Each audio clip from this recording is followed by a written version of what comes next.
오늘은 예수 그리스도의 본성 두 가지 이 캐릭터가 있어요. 하나는 신성이고 하나는 인성입니다.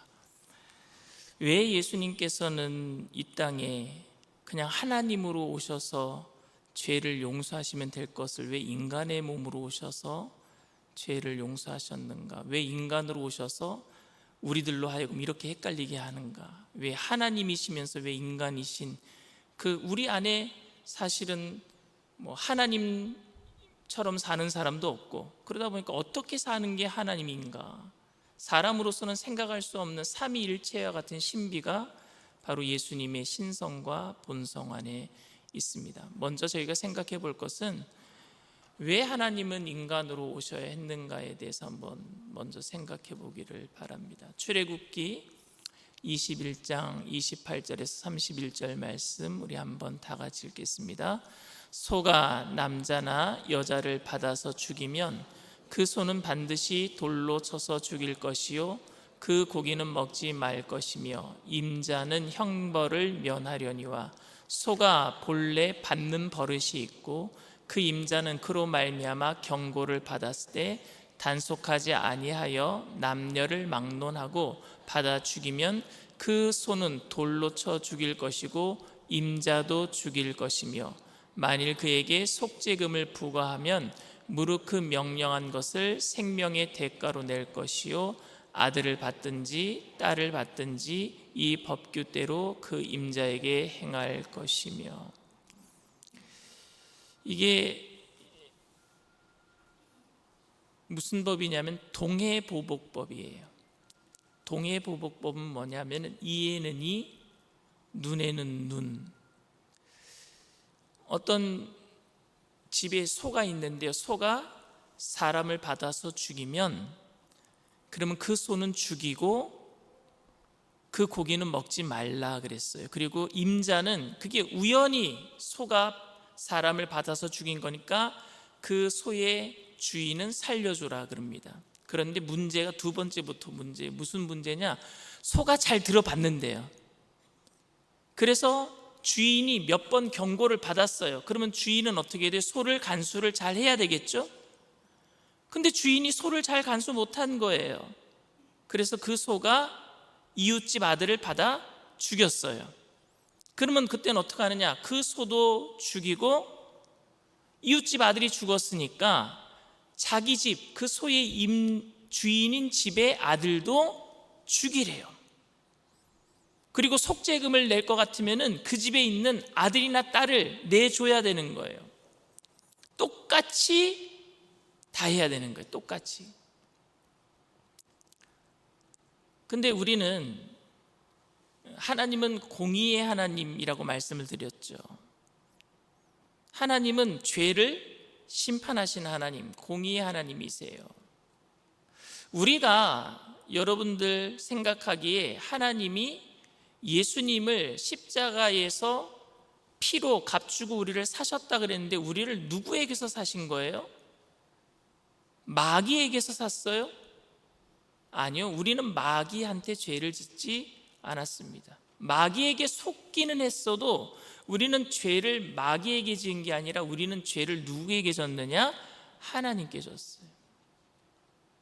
선악과가 여러분 무엇입니까? 선악과는 내가 하나님처럼 되고자 하는 하나님 주권에 대한 도전, 이게 선악과고 인류의 모든 죄는 이 선악과와 다 연결되어 있습니다.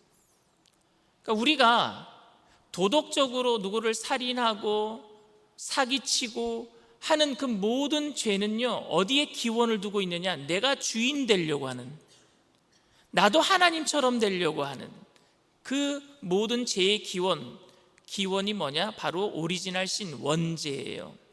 하나님처럼 되고 싶은 거예요. 그러니 여러분, 잘 들어받는 소는 누구예요? 바로 우리예요. 누구를 잘 들어받아요? 내가 주인 되려고 주인집 아들을 잘 들어받는 거예요. 주인집 아들을 들어박아서 소가 주인집 아들을 죽였어요. 근데 문제는 그 다음부터입니다. 그럼 그 소는 죽여야 되는 거예요. 남의 집 아들을 죽인 게 아니라 주인집 아들을 죽였어요. 그럼 그 소는 마땅히 주인이 죽여야 돼요. 근데 문제가 뭐냐? 주인이 그 소를 너무 사랑해요. 너무 사랑해요. 공의의 하나님이 사랑의 하나님이십니다. 너무 사랑해서 그 소를 그냥 봐주면 될 텐데 공의의 하나님이시다 보니까 죗값을 치러야 되는 거예요. 아들을 죽였으니까 똑같이 아들을 죽여야 되는 거예요. 이제 하나밖에 남지 않은 아들을 그 소를 위해서 죽이는 게 뭐냐? 바로 십자가의 사건이었어요. 이런 일이 벌어지면 돼요, 안 돼요? 안 돼요. 그래서 하나님의 사랑을 깨닫는 사람들은요, 뭐라고 얘기하느냐면 하나님, 나는 죄인이로소이다, 나를 떠나소서, 이럽니다. 하나님의 이 사랑을 깨닫는 사람들은. 그런데 예수님이 이 땅에 오신 이유는 뭐냐? 그 죄값을 치러주시기 위해서 오신 거예요. 하나님으로서 그냥 계시면서 괜찮다, 그냥 팔은 안으로 굽는 거니까 내가 용서해 줄게, 보좌에 앉아 계실 수가 없어요. 왜? 공의의 하나님이시다 보니까 죄값을 청산하시기 위해서 인간의 몸으로 이 땅에 오신 사건이 바로 그게 성육신, 지난주에 배웠던 성육신 사건이에요. 근데 성육신 하시다 보니까 하나님이 인간이 되시다 보니까 두 가지 캐릭터가 생겼어요. 하나님이시면서, 참 하나님이시면서 참 인간이 되셨단 말입니다. 이게 우리로는 도저히 이해가 되지 않는 사건입니다. 그래서 이 사건을 인간의 말로는 표현할 수 없다 보니까 신학자들 중에서 이것을 인간의 말로, 여러분 제가 삼위일체 설명하면서 인간의 말로 표현할 수 있다 그랬어요, 없다 그랬어요? 없다 그랬어요. 그래서 이단들이 생겼잖아요. 마찬가지로 이 예수님의 신성과 인성을 표현하다 보니까 이단들이 생깁니다. 처음으로 생긴 이단이 아리우스주의예요. 아리우스라는 사람이 뭐라 그러냐면 예수님은 하나님이 아니다, 그냥 사람의 몸을 입고 오셨다, 예수님은 하나님이 아니다. 그래서 예수님의 신성을 부정해버려요, 아리우스라는 사람이. 그래서 325년에 니케아 회의가 처음으로 열리는 겁니다. 종교회의가 열린 거예요.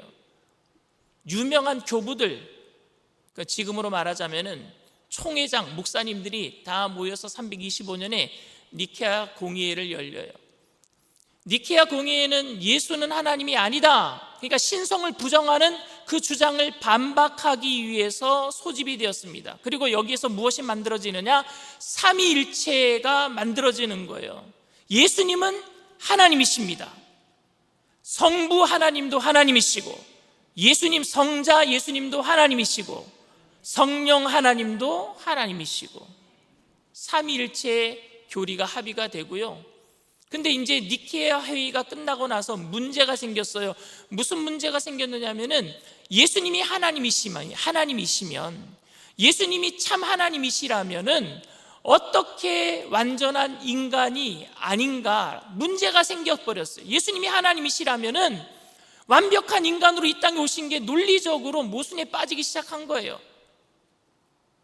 여러분, 우리가 그 저울을 맞추기 위해서 예수님이 하나님이시고 예수님이 인간이시고 이 저울 균형을 맞추기 위해서 잘 맞춰야 되는데, 예수님이 하나님이 아니시다라고 하니까 그래서 하나님이십니다라는 쪽으로 저울줄을 옮겼더니 예수님은 인간이 아니다 쪽이 기울어서 올라가 버렸어요. 하나님 쪽이 기울어져서 내려가 버리고 무게추가 신성에 너무 많이 가버린 거예요.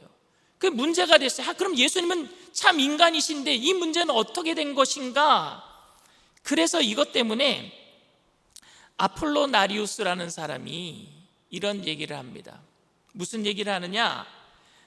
신성과 인성은 두 개의 독립적인 실체가 존재할 수 있지만 그들은 완벽하게 합쳐진 연합을 할 수 없다. 완전히 독립된 두 개의 존재로. 왜냐하면 신성을 강조하니까 인성이 무너지니까 신성도 있고 인성도 있는데 두 개는 연합할 수 없는 각각의 개체의 존재로서 존재한다라고 아폴로나리우스가 얘기를 했어요. 마치 뭐라고 얘기했느냐면요, 편지 봉투에 편지지를 넣는 것처럼 예수님의 육체 안에 하나님의 영이 들어왔다라고 설명을 한 거예요. 따로 각각이다. 그러니까 여러분, 육체는 인간이고 영혼은 인간의 것이 아니라면 이게 같은 몸을 이루고 있는 거예요? 여러분 한번 생각해 보세요. 여러분 몸은 여러분 것인데 여러분의 영은 여러분 것이 아니라고 생각해 보세요. 그러면 지금 내가 생각하는 게 내가 아니야. 이상해지는 거예요. 육체는 예수님인데 인간인데 영은 하나님의 영이 들어왔다, 이렇게 각각의 개체로서 있는 것이다 라고 아폴로나리우스가 설명을 했어요. 이건 뭐냐면은 어떻게 보면 또 신성을 강조하게 되는 거예요. 여러분 요거는 잘 기억해 두세요. 오늘만 기억해 주세요. 오늘 이후로는 잊어먹어도 돼요. 알렉산드리아 학파는요 그리스도의 신성을 강조한 학파이고요, 그리고 안디옥 학파는요 그리스도의 인성을 강조한 학파예요. 알렉산드리아 학파에서는요 예수의 어머니 마리아를 하나님의 어머니라고 칭했습니다. 너무 예수님의 신성을 강조하다 보니까요. 그러니까 여기서 뭐가 나왔느냐면요 성모 숭배 사상이 나온 거예요. 성모 숭배 사상. 예수님의 신성을 너무 강조하다 보니까 예수님의 어머니까지 높여버리는 성모 숭배 사상이 나오고, 그리고 마리아가 무음한 상태에서 아무런 오류가 없는 상태에서 잉태했다. 그러니까 성모까지 완전히 거룩한 사람이 돼버렸어요. 그리고 성모 승천설까지 나옵니다. 예수님이 승천하셨듯이 성모 마리아도 승천했다, 이렇게 변질돼 버리고 말았습니다. 근데 이와 반대로 너무나도 예수님의 인성을 강조한 사람이 있어요. 근데 그 사람이 우리나라 사람이에요. 이 성모 마리아에 대해서 예수님의 어머니는 그냥 사람이다, 그래서 예수님이 잉태된 것에 대해서 너무 인성을 강조하다 보니까 하나님의 성령으로 잉태되긴 했지만 마리아가 그때 월경을 하고 있었다, 이렇게 설명했던 사람이 있어요. 이 사람이 누구냐? 최삼경 목사예요. 근데 장로교에서 이 사람 이단 정제되었습니다.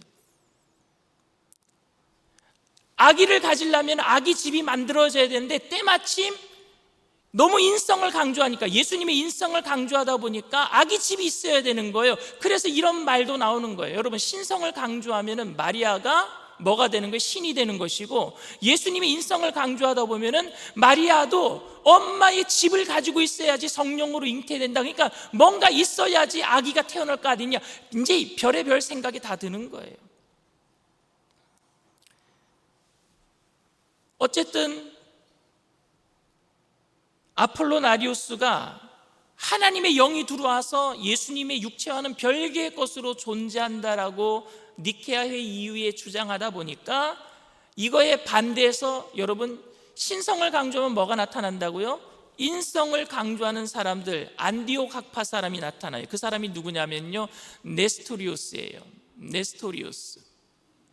신성을 너무 강조한 알렉산드리아 학파에 대해서 콘스탄티노플 감독으로 임명이 된 네스토리우스가 문제를 제기를 했습니다. 그는 안디옥 학파의 전통 아래서 교육받았기 때문에 그리스도의 인성을 강조하는 경향이 있었습니다. 마리아를 하나님의 어머니로 부르면 예수의 인성적인 측면이 가려지기 때문에 양 측면을 포괄하기 위해서 마리아를 하나님의 어머니가 아니라 그리스도의 어머니라고 불러야 된다라는 대안을 제시를 합니다. 그리고 네스토리우스는요 신성과 인성을 하나 되는 결합의 의미인 컨정션이라고 하는 영어를 썼는데 무슨 뜻이냐면요 연결, 접속, 결합이라는 용어입니다. 그러니까 예수는 신성만이 아니라 완벽한 인성 또한 지녔다라고 보는 거예요. 그런데 이런 이야기를 하면은 누가 제일 싫어할까요? 알렉산드리아 학파, 예수님의 신성을 강조하는 사람들이 되게 싫어하겠죠. 왜? 인성을 자꾸 강조하니까. 그래서 알렉산드리아 학파의 감독이었던 키릴리우스라고 하는 사람이 네스토리우스 기존의 이야기를 자신들의 신앙을 막 뒤흔드는 것으로 생각을 하고요, 사실은 표면적으로는 신학적인 반박이었지만요 이것은 여러분 정치적인 거예요. 정치적인 것. 교회 안에도 여러분 교단이 나눠지는 이유가 뭔지 아십니까? 신학적인 이유보다는 정치적인, 왜 반대를 위한 반대를 할 때가 많아요. 우리가 신성을 강조하는데 네가 인성을 강조해? 그냥 무조건 싫은 거예요. 신학적인 반박이 아니었어요. 결국 이를 둘러싸고 대규모 논쟁이 벌어집니다. 그래서 결국에 황제를 불러들여서 심판해달라 그래요. 교회가 이 문제를 해결하지 못하니까 세상 법정으로 끌고 가는 거예요. 그게 바로 테오도시우스 2세 황제가 그래서 431년 에베소 공의회를 소집하는 거예요. 황제가 목사들을 소집을 하는 거예요. 그게 431년 에베소 공의회가 열리는 겁니다. 그러니까 교회의 문제는 여러분 교회 안에서 풀어야 될 줄 믿습니다.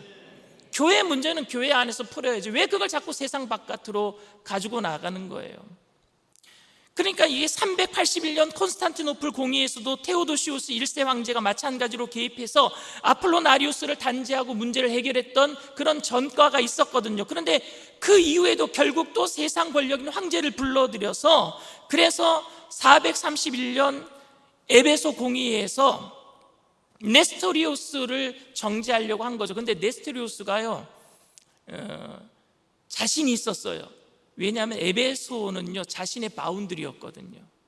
만약에 이집트나 애굽에서 했으면은요 자기가 그 공의회에서 자기가 정죄될 수도 있고 질 수도 있어요. 그런데 에베소는요 자기를 지원하는 사람들이 많아요. 자기 바운드리고 그 자기의 영향권 안에 있었기 때문에 자기가 유리할 거라고 생각했습니다. 그런데 결론은 반대였어요. 왜냐하면요 아까 누가 이것을 소집했다 그랬어요? 테오도시우스 2세라는 황제가 소집을 했는데 테오도시우스 2세의 누이가 옛날에 네스토리우스 이 감독에게 조금 혼이 났어요. 종교적으로 좀 징계를 받았던 것 같아요. 그 누이 동생이. 그러니까 네스토리우스가 자기 동생을 모욕했다라고 생각한 테오도시우스 2세가 신학적인 쟁점과 관점에서보다는 네스토리우스에 대한 반감으로 추방 결정을 내려버리고 맙니다. 그래서 결국 네스토리우스는요 감옥에서 조용하게 세상을 마감하게 됩니다. 그래서 431년 에베소 공의회에서 네스토리우스는요 단죄가 되고 네스토리우스를 추종하는 교회들은 떨어져 나가고 말았습니다. 이들을 네스토리우스파라고 얘기를 해요. 좀 힘들죠? 말들이 힘들어서. 그러니까 네스토리우스파는요 로마 제국의 경계 바깥에 있는 지역인 페르시아로 진출하면서 로마 제국 안에 기존 교회와는 크게 분리가 되었습니다. 그리고 시리아, 메소포타미아 지역 동쪽에 근거지를 세우고 교회를 이루게 되었어요. 그래서 이건 서방교회와 동방교회 분리의 시초가 되었다라고 말하기도 합니다.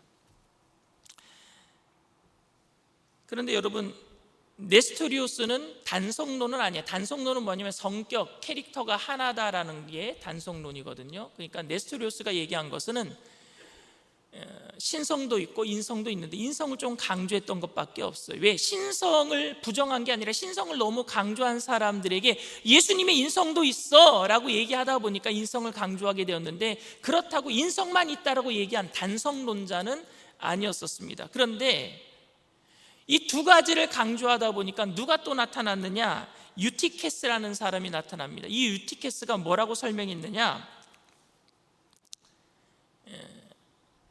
네스토리우스가 얘기한 거랑은 정반대로 예수의 신성과 인성은 나뉠 수 있다라는 네스토리우스의, 그러니까 신성도 있고 인성도 있다라고 얘기하는 네스토리우스와의 정반대로 무슨 얘기를 했냐? 물과 포도주를 섞으면은요 물도 아니고 포도주도 아닌 제3의 본성을 가진 다른 성질이 된다라는 단성론, 다른 성질, 제3의 성질.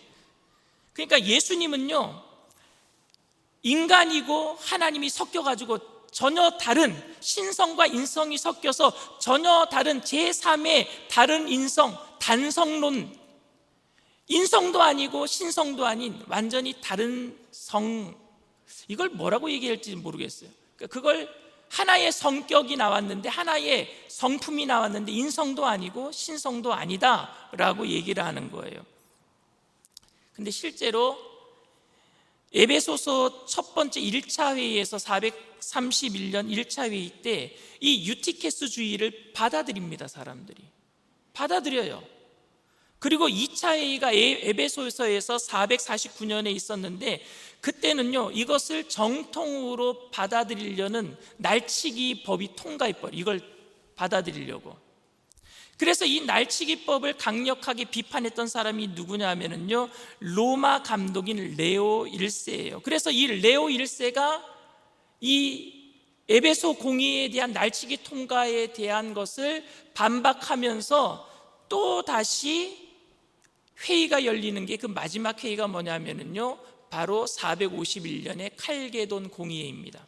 이 칼게돈 공의회에서는요 로마에 있는 감독들이 대부분 오지 못했습니다. 왜냐하면요 훈족의 침입과 약탈로 인해서 전쟁이 벌어지니까 로마 쪽에 있는 감독들이 대부분 참여하지 못했음에도 불구하고 500명 이상 넘게 세계 많은 곳에서 많은 사람들이 모여서 가장 많은 성직자들이 참석한 역대 가장 큰 규모의 종교회의가 열려버려요.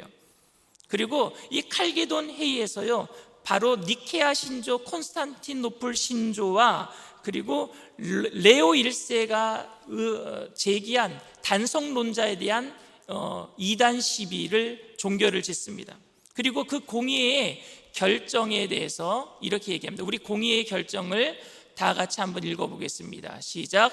우리 모두는 만장일치로 가르친다. 한 분 우리 주 예수 그리스도의 신 성자는 신과 완전한 인간으로 섞이거나 변화되거나 나뉘거나 분리되거나 함이 없는 두 본성이다. 이 두 본성 사이에 두 분이 연합을 통하여 결코 없어지지 아니하며 오히려 각 본성의 동일성은 보존되면서 한 인격과 존재에서 동시에 나타난다. 아멘.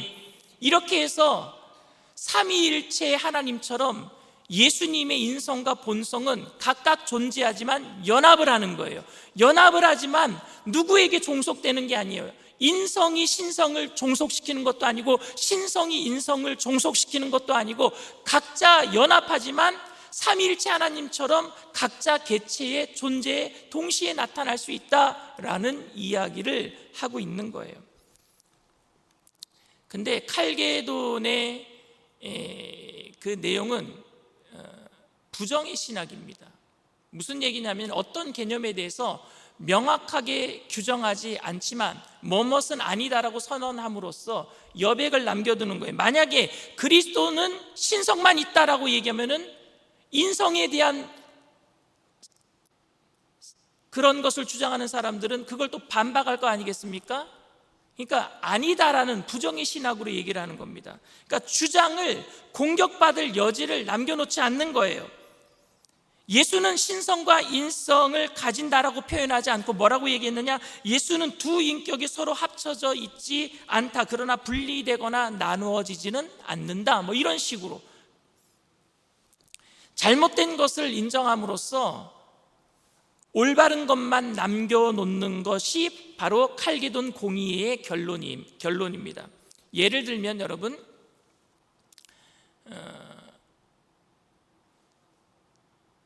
뒤로 가서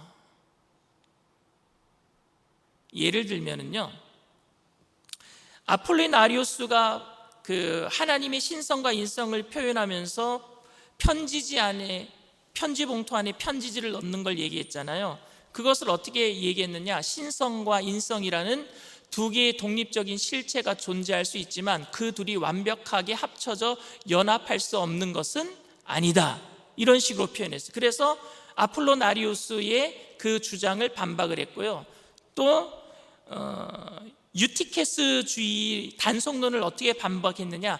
예수는 신성과 인성 두 본성이 섞여 변화하는 것은 아니다. 왜 하나가 된다 그랬으니까 그렇게 변화가 돼서 어떤 다른 제3의 성질이 되는 것은 아니다로 또 설명을 했고요. 또 네스토리우스의 그 두 본성을 각각 신성도 있고 인성도 있다. 그런데 둘이는 합쳐지지 않는다라고 얘기한 네스토리우스에 대한 것에 대한 반박은 예수는 두 본성이 나눠지거나 분리되는 것은 아니다. 왜? 연합할 수 있기 때문에. 아니다라는 것으로 여지를 남겨놓고 반박하는 것을 막아서게 됩니다. 그래서 여기까지만 조금 어렵고 그 다음부터는 쉬워질 거예요. 칼게도니의 결과는 그리스도 안에 인성과 신성이 실제 연합하고 있다. 그러나 어떤 식으로 연합하고 있는지는 설명할 수 없다. 우리가 삼위일체 배울 때 어떻게 얘기했어요? 하나님은 성부 하나님, 성자 예수님, 성령 하나님 있는데 어떻게 계시는지는 우리는 알 수 없고, 그런데 세 분이서 한 분이고 한 분이서 세 위격으로 나타난다, 이렇게 설명을 했습니다. 우리는 하나님을 설명할 수 없어요. 우리의 인간의 언어로는 예수님의 신성과 인성을 설명할 수는 없습니다. 그러나 분명한 것은 신성과 인성을 갖고 계시고 두 분이 연합해서 일도 하시지만 각자 개체를 또 따로 가지고 계신다, 이렇게 설명할 수밖에 없습니다. 그래서 서방교회, 로마교회는요 이 칼게돈 공의의 결정을 수용을 합니다. 그런데 동방교회는요 네스토리우스가 떨어져 나가고 유티케스주의가 분리되면서 오리엔트 정교회가 만들어지는데, 이 동방교회는요 이 신성과 인성을 합쳐지는 것, 그리고 칼게돈 회의에 대한 어떤 결과들을 수용하지 않기 때문에 떨어져 나가요. 그게 시리아로 가고 마론교, kop트교는 이집트에 있죠. 인도의 아르메니아, 그리고 에디오피아 정교회 등으로 이렇게 나눠져 버리게 됩니다. 특별히 이라크의 사담 후세인이 통치하고 있을 때에 그의 그 강요 중에 몇 명이 기독교 신자들이 있었다고 합니다. 그 사람들이 바로 이 동방교회로 떨어져 나갈 때 떨어져 나갔던 사람들입니다. 어찌됐든지 간에 오늘 여러분들에게 정확하게 결론을 말씀을 드릴게요. 우선 주요 역사적 공의회를 보면은요, 제가 325년에 니케아 공의회 설명을 했죠. 아리우스를 이단 정죄했어요. 예수님은 하나님이 아니다라는 사람을. 근데 그 이후에 하나님이 아니면은, 그러면은 예수님이 하나님이시면은 그럼 인간으로 오신 예수님이 어떻게 되는가에 대해서 얘기를 하다 보니까 아폴로나리우스가 381년 콘스탄티노플 공의회에서 또 정죄가 돼요. 너무 인성을 강조하다 보니까. 그런데 인성과 신성이 둘이 합쳐져 가지고 이제 하나가 된 것 같은 네스토리우스나 아니면은 유티케스 같은 사람을 에베소 공의회에서랑 그 다음에 칼게돈 공의회에서 이제 정죄를 하면서 그리스도의 신인 양성 교리가 확립이 되고, 그러니까 니케아 회의나 거기에서 확립된 삼위일체론과 칼게돈 공의회에서 그리스도인의 신인 양성 교리가 완성이 되면서 우리 안에 지금 사도신경이 이제 만들어진 거예요. 사도신경이. 오늘 정리를 할게요. 첫 번째로, 예수님은 완전한 하나님과 완전한 사람인 줄 믿습니다. 완전한 하나님이시고 완전한 사람이세요.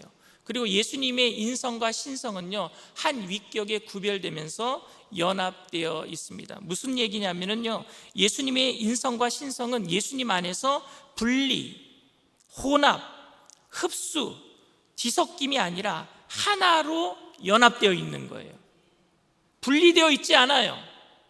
혼합되어 있지도 않아요. 누군가에게 흡수되어 있지도 않아요. 뒤섞여서 짬뽕이 돼서 제3의 어떤 다른 성품이 나타나는 것이 아니라 하나로 연합되어 있는 줄 믿습니다.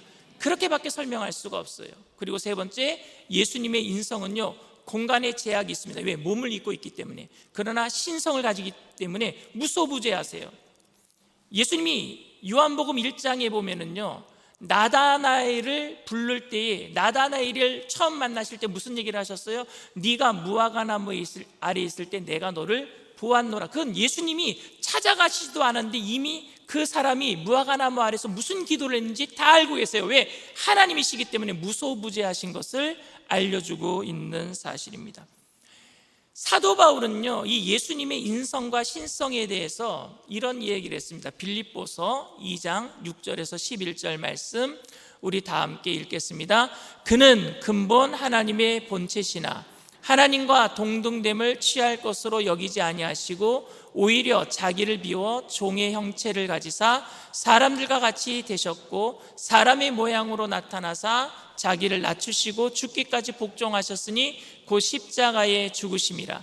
이러므로 하나님이 그를 지극히 높여 모든 이름 위에 뛰어난 이름을 주사 하늘에 있는 자들과 땅에 있는 자들과 땅 아래에 있는 자들로 모든 무릎을 예수의 이름에 꿇게 하시고 모든 입으로 예수 그리스도를 주라 시인하여 하나님 아버지께 영광을 돌리게 하셨느니라. 아멘.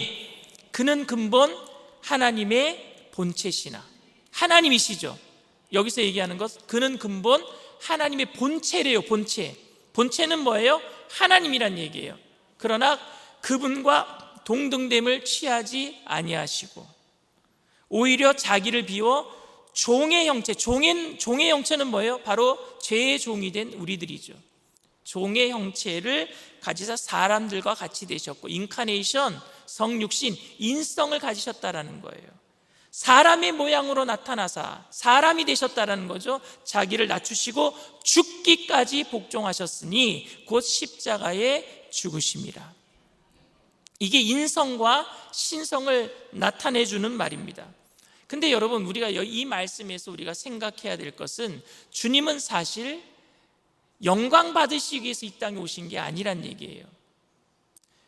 예수님이 십자가에 죽으신 이후에 그 9절 말씀 보세요. 이러므로 하나님이 그를 지극히 높여 모든 이름 위에 뛰어난 이름을 주사 그랬죠. 예수님이 낮아지셨기 때문에 높아지신 거예요? 그런가요, 여러분? 원래 예수님은 하나님의 본체이기 때문에 원래 높으신 분이에요. 우리가 영광을 돌리지 않더라도 주님은 영광의 본체인 줄 믿습니다. 원래 영광이세요. 그런데 우리는 이 말씀을 좀 오해해서, 착각해서 예수님이 영광 받으시기 위해서 하나님 보좌를 버리시고 이 땅에 오셔서 인간의 낮고 비천한 몸으로 십자가에 죽으신 다음에 높아지셨다. 아니요, 예수님은 원래 자리로 가신 거예요. 그럼 누가 영광을 받았을까요? 십자가의 사건을 통해서 누가 영광을 받았을까요? 하나님이 영광 받으시는 것이 아니라 십자가의 사건을 통해서 거룩해지는 우리가 영광을 받게 된 줄 믿습니다. 죄에서 구원받은 우리가 하나님과 같이 하나님의 보좌에 나아갈 수 있는, 그리스도의 보혈을 의지하고 담대히 보좌 앞에 나아갈 수 있는 영광을 우리가 얻게 된 줄 믿습니다. 이 얘기는 예수님이 인간으로 오셔서 우리의 가실 길을 먼저 보여주신 거잖아요. 그래서 예수님이 인간으로 이 땅에 오셔서 하나님의 보좌에 담대히 나아가는 영광스러운 자리에 들어가게 되었으니 우리도 영광받게 될 것이라는 사실을 알려주는 말씀인 줄 믿습니다. 하나님이시기 때문에 신성을 가지고 계셨지만 완전한 인간으로서 인성을 가지고 계셔서 십자가의 죽으심을 통해서 영광의 자리로 들어갔다는 사실은 우리도 그 자리에 들어가게 된다는 거예요. 그게 사도 바울이 예수님의 신성과 인성을 통해서 우리에게 하고 싶었던 이야기예요. 그러니 오늘 우리가 생각해야 될 점은 나도 하나님처럼 될 수 있다가 아니에요. 세상은 뭐라고 얘기합니까? 너도 신이 될 수 있다. 너도 할 수 있어. 너도 괜찮아질 수 있어. 너도 하나님처럼 될 수 있어. 그건 여러분 선악과 따먹는 거예요. 우리가 하나님처럼 될 수는 없지만 예수님 따라가다 보면은 우리들도 그 영광의 자리에 들어가게 될 줄 믿습니다. 그 영광의 자리는 우리가 하나님이 되어서 들어가는 것이 아니라 죽고 나를 부인하고 자기 십자가를 지고 주님을 따라갈 때에 영광의 자리에 들어가게 되는 거예요. 오늘 삼위일체 신비와 같은 신비가 예수님 안에 신성과 인성이 함께 있다라는 신비입니다. 사람의 말로는 어떻게 설명할 수 없어요. 그것 때문에 종교회의가 그 몇백 년에 걸쳐서 싸움질했던 거예요. 그러나 칼게돈 회의 때 그것을 딱 잡아서 오늘날 우리에게 신앙 고백으로 남겨놓은 겁니다. 하나님이셨는데 이 땅에 오셔서 죄를 뒤집어 쓰시고 다시 부활 승천하신 예수님에 대해서 오늘도 우리가 고백할 수 있도록 이 모든 일들을 다 이루어 주신 분이 우리 하나님이신 줄 믿습니다. 오늘 여러분들의 모든 삶 가운데 주님의 영광을 바라보면서, 그리고 우리들도 그 영광의 자리에 참여하기 위해서 예수님의 모습을 닮아가는 저와 여러분들 다 되시기를 주님의 이름으로 축원을 드립니다. 나 무엇과도 주님을 바꾸지 않으리. 우리 찬양합니다.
가끔 하나님의 말씀을 오해할 때가 있어요.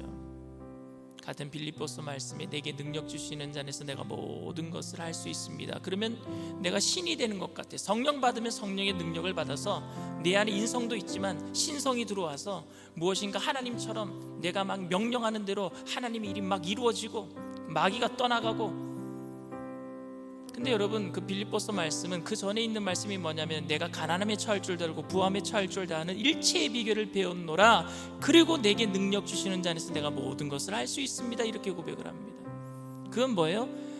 가난함에도 처할 줄 아는 능력이에요. 부함에 처할 줄도 아는 능력이. 왜? 가난함에 처할 줄도 아는 능력은 뭐냐? 그때에도 내가 낙심하지 않겠다는 능력이에요. 부함에 처할 줄도 아는 능력은 무엇이냐? 내가 부함에 처할 줄도 알지만 교만하지 않겠다는 능력인 줄 믿습니다. 그 얘기는 뭐예요? 주님만이 나의 주인 되신다라는 주권에 대한 고백이에요. 근데 오늘도 우리는 예수 믿으면 너도 하나님처럼 될 수 있어. 너가 기도하면 하나님처럼 너도 명령하는 대로 다 이루어질 거야. 이 산을 들어 저 바다에 던지면 저대 그대로 될 거야. 착각하지 마세요. 그건 하나님만이 하시는 일이에요. 하나님의 주권이면 됩니다. 우리가 해야 될 일은 예수님 닮아가는 것입니다. 내 인성이 적어도 예수님은 닮아야 될 거 아니겠습니까? 예수님이 참 인간으로 오셔서 길을 보여주신 건 뭐예요? 너희들도 그 영광스러운 자리에 들어가기 위해서는 그 십자가의 길을 가야 되지 않겠니? 그 모습을 보여주신 줄 믿습니다. 하나님이시지만 인간으로서 모든 고통을 다 이겨내시고 실패와 좌절을 경험하시고 십자가의 죽으심까지 이겨내신 이유는 우리에게 희망을 주시기 위해서 너희들도 영광의 자리에 들어올 수 있다. 신성이 없더라도 나처럼 신성을 가지고 있는데 내가 신성을 사용하지 않더라도 인간으로서 그 길을 갔기 때문에 너희들도 이 길 따라올 수 있다. 그 길을 보여주신 줄 믿습니다. 죄를 이기는 길 말입니다. 죄를 이겨내는 길. 하나님, 오늘 우리가 예수님 닮기를 원합니다. 저도 하나님처럼 그렇게 능력 받기를 원하지만 사실은 우리는 인간이잖아요. 그렇다면 예수님이 참 하나님 되시는 그 예수님이 인간으로서 오셔서 우리를 위해서 무엇을 하셨는가 우리가 주목할 때에 우리 또한 그 예수님처럼 모든 삶의 어려움들을 이겨내고 승리하게 될 줄 믿습니다. 그리스도의 그 신성과 인성의 연합이 과연 우리에게 어떻게 역사하실지 성령님 우리에게 깨닫게 하여 주시옵시고 예수님 닮아갈 수 있도록 거룩하신 주님 닮아갈 수 있도록 우리를 변화시켜 달라고 우리 주님 세 번 부르고 통성으로 간절히 기도합니다.